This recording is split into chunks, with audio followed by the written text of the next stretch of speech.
నియోజకవర్గంలో పేద రోగులకు సీఎం సహాయ నిధి నుండి 13 లక్షల రూపాయల చెక్కులను మంత్రి నిమ్మల రామానాయుడు పంపిణీ చేశారు. జగన్ 5 ఏళ్ల పాలనలో సీఎం సహాయ నిధిని రద్దు చేసి పేద మధ్యతరగతి రోగులకు వైద్యాన్ని దూరం చేశారని మంత్రి నిమ్మల విమర్శించారు. రాష్ట్రంలో విద్యుత్ లోటును 2014 నుంచి 19 5 మిగులు విద్యుత్గా మార్చిన ఘనత చంద్రబాబుది. చంద్రబాబు గత పాలనలో విద్యుత్ ఛార్జీలను పెంచకుండానే నాణ్యమైన విద్యుత్ను అందించాం. జగన్ 5 ఏళ్ల పాలనలో సంపద సృష్టించి ఉంటే 9 సార్లు విద్యుత్ ఛార్జీలు ఛార్జీల భారం ఎందుకు మోపవలసి వచ్చిందో చెప్పాలని నిమ్మల విమర్శించారు.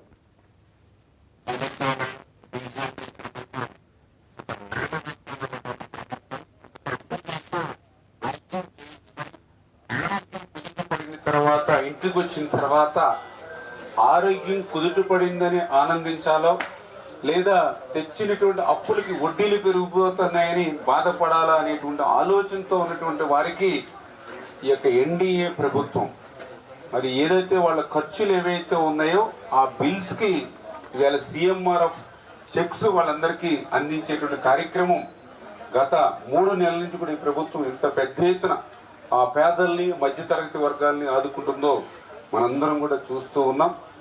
అందులో కూడా పర్టికులర్గా మీరు కూడా చూస్తూ ఉన్నారు. ఏదైతే ఈరోజు శనివారం మరి ఈరోజు ఏదైతే మరి వాళ్ళ CMRF చెక్కులు మరి పంపిణీ చేయించడం జరిగింది.